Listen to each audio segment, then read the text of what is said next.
All right, we're going to start with our top story. Well, a bomb exploded near a bus carrying Pakistani security personnel on Sunday in Noshki, Balochistan. The Baloch Liberation Army, which is the BLA, has claimed responsibility for the attack, alleging that they killed more than 90 Pakistani soldiers. The convoy consisted of 8 buses, one of which was completely destroyed in this explosion. Immediately after the attack, Fateh squad of BLA advanced, surrounded another bus, is what we're learning. Ajay Jandial, my colleague, is joining us to give us the latest updates. Ajay, if these numbers are true, then this is perhaps one of the biggest terrorist attacks in Pakistan in the last few years, if not decades. Yes, you rightly said. The way basically these attacks are taking place, that is a matter of concern for Pakistan, that they have to hear and definitely talk to the Balochistan, BLA and TTP as well, because this fresh attack, which according to sources are saying that more than 1 dozen people have died in this attack, and this is the 6th such attack in last 4 days in Pakistan. Whether it is the Khyber Pakhtunkhwa or the Balochistan, these are the areas where these series of attacks are taking place. Whether it is a target killing, whether it is a hijacking of a train, or these suicide kind of attack which is taking place over there, that becomes a challenge for the Pakistani army. Just stay with us. We also have Mehran Marib, a Baloch representative from the United Nations and the European Union, joining us. Mehran, appreciate you joining us. I hope you can hear me, and thank you for speaking with NewsX. What do you have to say about this attack? The BLA has claimed responsibility, and they are saying that more than 90 people have died in this attack. Yes, good morning. Yes, the attack has taken place. Unfortunately, you can see the attacks are getting more deadly, and there's a significant increase in attacks against the Pakistani military. We squarely blame this on the attitude and the conduct of the Pakistani army towards Balochistan. I think in the train attack, the Baloch Liberation fighters had portrayed themselves or taken a higher moral ground and taken Pakistani soldiers as POWs, but Pakistani establishment of the military did not take that seriously. It intentionally got their 214 soldiers killed, which I think is very irresponsible for a military to abandon their soldiers like that. And the consecutive ISPR press conferences were, I think, very derogatory towards the Balochistan cause. They were downplaying the reality. They were misleading their own people. They were spreading disinformation. They behaved like a group of thugs, as they are. But, at least for the facade of things, they should pretend that they are a real army and they're a real country, not a banana republic. But I think to our benefit, they proved to the wider world that they are a banana republic, incompetent, unprofessional group of thugs called the Pakistani army, and I think that further provokes Baloch Liberation Movement fighters, and it further enhances the liberation struggle of Balochistan. Thus, as a consequence, you will have further attacks on this incompetent army by Baloch freedom fighters, and as we can see, which took place this morning. Mehran, stay with us. In fact, I'm also going to rope in Major General Sudhakarji into this conversation. General Sudhakarji, there seems to be an anomaly. There seems to be a mismatch of stories. The Pakistani army, sir, is claiming that, not more than 10 people have died, where the BLA has, laid claim to the fact that 90 army personnel have been killed. What do you make of this recent attack? Is Pakistan, let's, call a spade, is Pakistan headed towards an atmosphere full of anarchy and perhaps even civil war, if this is the rampant level of terrorism prevalent in the country? Vinit, good afternoon. Thank you for getting me to your show. Compliments to very distinguished co-panelists. Well, civil war to me, as a retired general of Indian Army, is an understatement, Vinit. I'm not an advocate of Pakistan breaking up into smaller pieces or segments of political sovereign stature. I have no soft corner for any kind of killing, be it any organization, but definitely my heart is actually going out to the aspiration of the Balochi Liberation Front and the army, because people who do not know the history they will always make truth as the biggest victim. In any conflict for that matter, whether 20th or 21st century, in any conflict, truth is always the victim. But in the instant case, there is a gray zone, there is a irregular warfare going on, there is a warfare against a so-called non-state actor whom I take full responsibility. I call the Baloch Liberation Army as the freedom fighters, the liberators for their own land. Because Balochistan at no stage was part of Pakistan. They have been annexed at the gunpoint way back in 1947-48, and much against the freedom status which they enjoyed.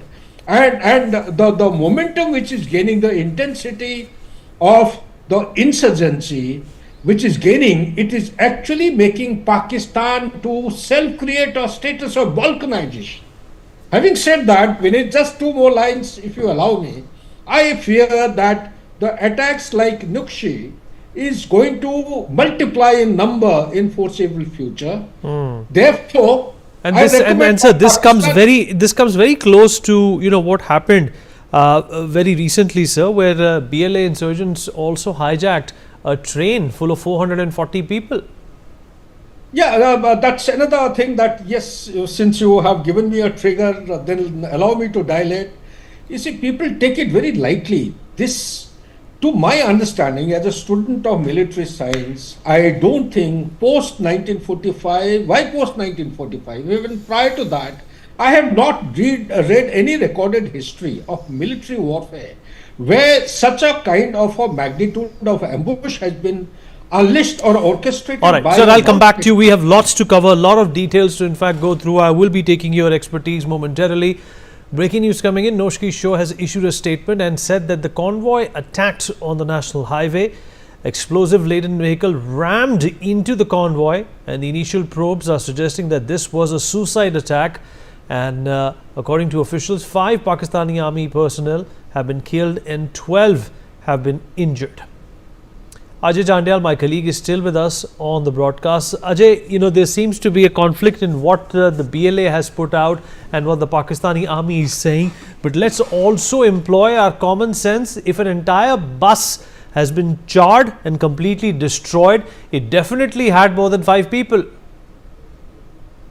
But what we have seen, Vineet, in the past as well, that Pakistan always tried to hide the number of casualties as far as Pakistan soldiers are concerned, because they feel that if we will show all the casualties, then it could lead to trouble for the politics of Pakistan, and also, it is going to create trouble for the Pakistani army. That how they are operating, that the BLA and TTP can easily target number of people over there. So that could be a reason, but BLA claims that they have killed 90 people, and if some bus is going on, visual says that there was a massive attack, and as you said, that it was a Fidayeen attack. And when Fidayeen attack took place, they always ensure that they can do maximum casualty. So possibly, it was a, Fidayeen attack and number of casualties, but our sources are saying that that is more than 1 dozen. That means that people in large number have died, and Pakistan army has to accept how they are going to take it. That has to be seen. But BLA says that they have killed 90 people.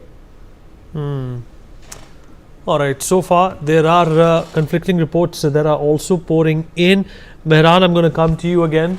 Taking a leaf out of what General Sudhakarji also said, that the spate and the speed and the frequency of these attacks, considering the galvanization that we have seen with the BLA, is going to intensify.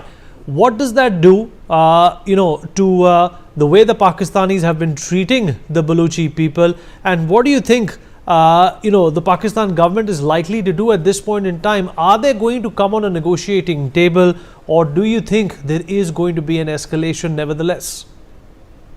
I think Pakistan has never learned from its mistakes and never learned from the bitter lessons it has faced in the past, be it from Bangladesh, be it wars with India, or be it the war of liberation with the Baloch fighters from the 60s, 70s, and now from 2000. What Pakistan is achieving right now with its further provocation and undermining of the reality of the situation in Balochistan. Today's attack, I'll give you a little more detail. It's very significant. Normally the Fidayeens attack, and then whatever casualties happen, they are martyrs, they lose their lives, and whatever happens after the incident. Now what's happened in this bus attack, there's a second circle of fighters who made sure that nobody survives. Even after the Fidain attack, the second circle of fighters made sure that nobody survives. And this is pure due to the ignorance and the behavior of the Pakistan army after the train incident. They were fabricating information, they were undermining the situation, and unfortunately, I think they are provoking the liberation fighters to prove with evidence of what they're doing with the Pakistani military. And in future, probably you will see more evidence of that. So rather than provoking and further escalating this situation in Balochistan, they should come to the sitting table, they should come to the international communities, international forums, and utilize that and sit and talk to the Baloch and resolve this issue. General Sudhakarji, do you think it is as easy and as practical as that? The Pakistani army, in fact, is sitting across the trade table and discussing how to placate the situation with the Balochis. That's never going to happen. And do you think that Pakistan is basically undergoing karma of sorts for what it had done to the world? Now its own people are doing to them. Very well said, Vinit. I must compliment you. The karma gets back in the same life. One doesn't have to take rebirth and reincarnate. And it's they're doing. They have created the same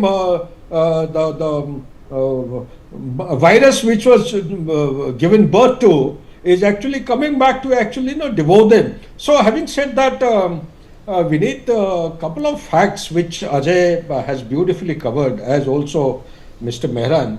You see, you look back by 10 to 15 years, or even prior to that, whatever statistics of a terrorist attack have taken place on Pakistan, on the soil of Pakistan, they have always been understated. I just want to highlight a couple of issues. Let's take the example of 2024. The Center for Research and Security Studies in Pakistan, they gave out certain figures. 1,166 incidents of terrorist and counter-terrorist operations have taken place, leading to 2,546 fatalities. Do you know the actual fatalities? The actual fatalities by independent sources, they are 4 times the figures they have stated. 4 times. And do you know the injury people who have got injured? 2,267 given out by the official spokesperson. It is 4 times this figure. So what am I trying to highlight? That given the fact that KPK, Khyber Pakhtunkhwa and Balochistan, they account for almost about 94% or more of terrorist activities taking place, in times ahead, this percentage is going to surge ahead. It may overtake 100%, go beyond 100%. Third point that I wish to highlight is that in the month of January 2025, there are large number of such terrorist activities have taken place. I think exact number is around 74, 75. But in the month of February, they have gone up further. In the month of March, they're touching almost 3 times the figure, which any month till date would have accounted for. So it will be prudent on part of Pakistan to be realistic, to be pragmatic in their approach, and come down the self-created, artificially created high moral ground, which is non-existent as of today. Come down, scale their ego status down, sit across the table, which you have very rightly anticipated. It is a very tall order for Pakistan to come to negotiate with the Baloch Liberation Army, but there is no way out. This is the only option, to talk, to meet their aspiration, to demands, make sure that the socio-economic 4% of the GDP share of Pakistan is contributed by Balochistan, despite the fact they produce nothing, but they have all the raw materials. And sir, let's also try and recall that the MO for this kind of an attack is very reminiscent and very resonant of what happened in 2019 on the 14th of Feb in the Pulwama attack. Is that question meant for me? Yes, sir. Yes, sir. Absolutely. It is Pulwama attack. Actually, it has taken place in a time frame of all events were actually going through, and it is almost, I would say, akin to what happened in Pulwama attack. But the place Noshki is incidentally If I remember the map correctly, it's around southwest, couple of kilometers southwest of Quetta. It is taking place bang in the district headquarters itself. All right. So let me come back to you. Some more breaking news coming in. Balochistan Chief Minister Sarfaraz Bukti has strongly condemned the attack and says that this cowardly attack can't lower anyone's morale. There is no place for terror in Balochistan and will be establishing peace at all costs. Ajay, it seems that the Chief Minister of Balochistan not really familiar with the sentiments that have been Balochistan for a very long time. That's a problem, Vineet. If you see that for last many years, these Balochistan basically is demanding what they are demanding from Pakistan. They want development, they want their issues to be addressed, but no one addressed it. Instead of addressing that issue, what Pakistan have done, they started giving them weapons. They started giving training, whether it is our Tehreek-e-Taliban Pakistan, whether Balochistan people. And when they raised their voice, they were abducted and then killed or sent to the jails. Females were raped. So that is the reason that they basically, they taken up this step and they took position against the Pakistani army. So that is the reason that these kind of incidents are taking place. And now, if Pakistan want things to be resolved, that is not going to be very easy for Pakistan, because BLA have declared themselves as an independent country. They want independence from the Pakistan side. That's why they say that we are now Balochistan National Army. BLA becomes a Balochistan Liberation Army, and TTP says that we don't want any relation with Pakistan. Even BLA says that we don't want any other person to be allowed inside the Balochistan. So that is what is happening, and that's why they are doing such things. And the way basically these attacks are taking place, and at the time when Pakistan Army claims that we have started an army operation against BLA. For last 5 months, they are going. They are doing the operation against BLA in Balochistan. They are doing operation against Tehreek-e-Taliban Pakistan. Even they stopped the talks with Taliban and the TTP, and then started operation against them. But instead of giving casualty to the BLA or the TTP, Pakistan Army is facing attacks. They are facing the casualty. That is what is happening. So that shows that who is strong in these belts and who can win this war, what Pakistan is fighting inside. Right. Ajay, I'll come back to you. Important updates coming in. Mehran, let me in fact rope you once in again. What do you think is going to happen in the Pakistani government? Are they going to be in fact going to be scrambling the blame to everyone except themselves? In the past, they have also in a ridiculous fashion blamed the Indian government, in fact even the RAW, for supporting the Baloch rebels. Is that rhetoric going to start again? Isn't it time that Pakistan starts to look inwards and really take this up as a threat, which has the potential and the potency of creating a civil war-like situation? Highlight a few points to your viewers right now. It's the first time in the history of Pakistan since its inception or false creation. In Balochistan, they have brought, because there is no politicians in Pakistan, there is no civil service in Pakistan, there is only the military, and the military, there's nothing else, and the military's proxies. So for the first time, even Anwarul Haq Kakar, the caretaker Prime Minister of Pakistan, the Chief Minister now, the Sarfaraz Bukti, these are people who have come from the incubators of the Pakistani military and ISI. So anybody who's in the cabinet, whereas all the representatives and MPs are ministers right now, are the pure from their own, unke kook ke paida hue bacche hai. So these are the most loyal tattoos that you'll find that's ever been in the government of Balochistan. So therefore, the intensity of the war or the war of liberation has intensified, because this is totally, बोलते हैं एक तमाचा है Bloch अवाम के ऊपर, एक बेइज्जती है. It's disrespecting us to another level to make Sarfaraz, a clown like Sarfaraz Bukti, the chief minister. He's a non-entity from the Bukti tribe who was shunned out from the Bukti area. His father was taken, sent away from the Bukti area by Nawab Bukti. So these are the puppets of the Pakistani military, the degenerates of the lowest level, and they have been given the higher positions in Balochistan, and they rule over. Fine, we are anti-Pakistan, but there's a lot of people, the Baloch Sardars, who agree with it, who disagree or agree, but they sit quietly, silently, and live in Pakistan. Even they have withdrawn from the politics in Balochistan.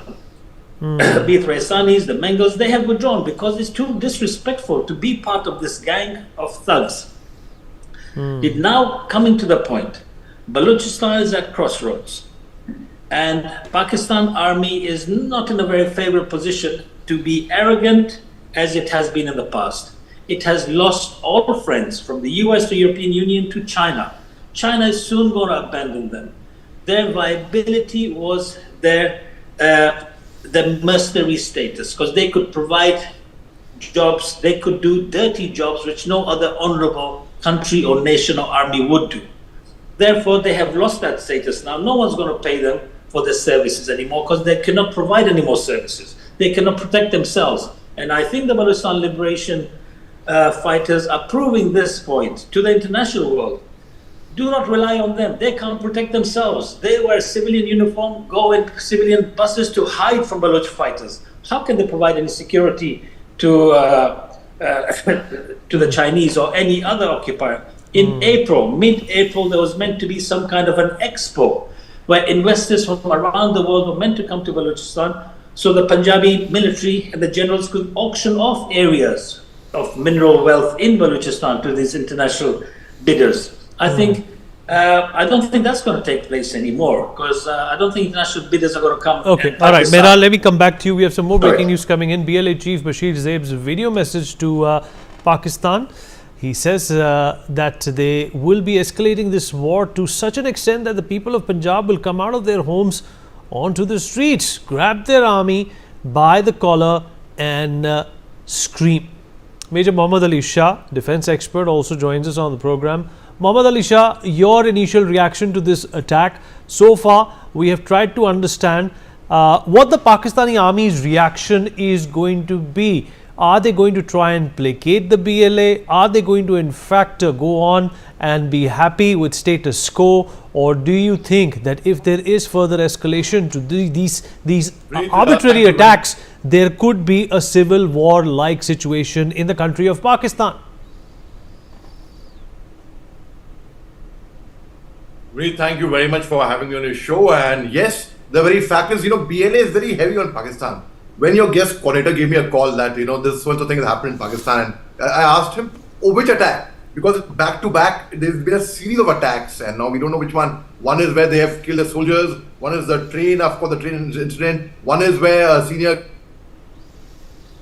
cleric, Mufti Munir Shakir, the founder of the outlawed Lashkar-e-Islam, he's come to his injuries. According to the hospital authorities, in the Khyber Pakhtunkhwa on Saturday there was an attack. In less than 24 hours on Friday prayers, also there was an attack in a mosque. So there have been so many attacks back to back. Now, what are the militaries going to do about these attacks? I doubt it, Vinita. I doubt they will even take it seriously, despite this fact. It's been happening. It's about time for the Pakistan government to come on table and bring BLA on the table and talk and indulge in a dialogue. But I doubt it. They are not going to do that. Their false pride is much more than anything else. So the very fact is, Pakistan, Hillary Clinton had said in Pakistan that, if you harbor a snake in your backyard thinking it will bite your neighbor, it's going to bite you only. Very true. Their minister said in the parliament that,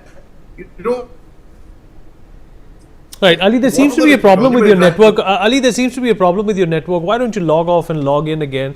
We seem to be losing your video and your audio as well. General Sudhakarji, Ali has made a very important point that Pakistan is yet to realize that, the ammunition and the modus operandi that they operated with against their enemies, especially India, is in fact a MO that has come back to bite them overall. But the army, of course, is very impervious to all these realizations, and it's the army that the BLA is attacking instead of the civilian population here. Is that likely to change their stance, or are they likely to soften up? And all these proxies that they've erected over the last few decades, will that kind of a charade disappear? Points, Vinit, very relevant points you made. But before I respond to 2-3 of them, allow me to give one small preamble. perhaps our viewers would do good if they understand the current status of Pakistan Armed Forces. Mindful of the fact that Pakistan Armed Forces is the 6th largest armed force in the world, one. Number two, it is also, last year, if I respect my memory, as per the Global Fire Index, it was 9th overall. It was within the first 10. But this year, it has gone down to 13th or 14th position. So having said this, today you have classical evidences of the Pakistani soldiers raising their hand, declining to go in for a one-on-one kind of a confrontation with any kind of forces. Leave alone the terrorists. Terrorists are more deadly. They're irregular, unpredictable. You don't know which side they are going to attack. Like for example, it was most probably in the month of November or December, there is a prison in Quetta. I think it is Much prison. Very close to the prison, there was an attack carried out where the Baloch Liberation freedom fighters, political prisoners are imprisoned there. And can you believe it?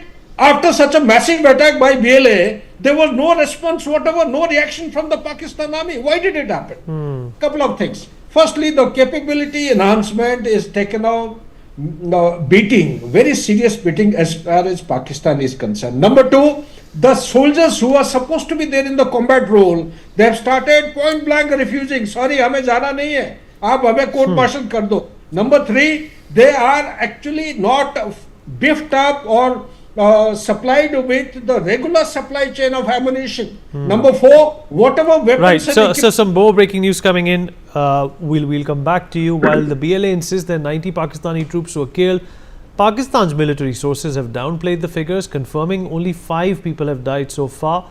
The Pakistani army has yet to release an official statement on this attack. Well, we'll keep following this developing story. Whether it's 5 people or 90 is something that is a matter of confirmation. And of course, who do you trust more, the Pakistani army or the BLA? India's stance is very, very clear. We'll take a short break. Be right back.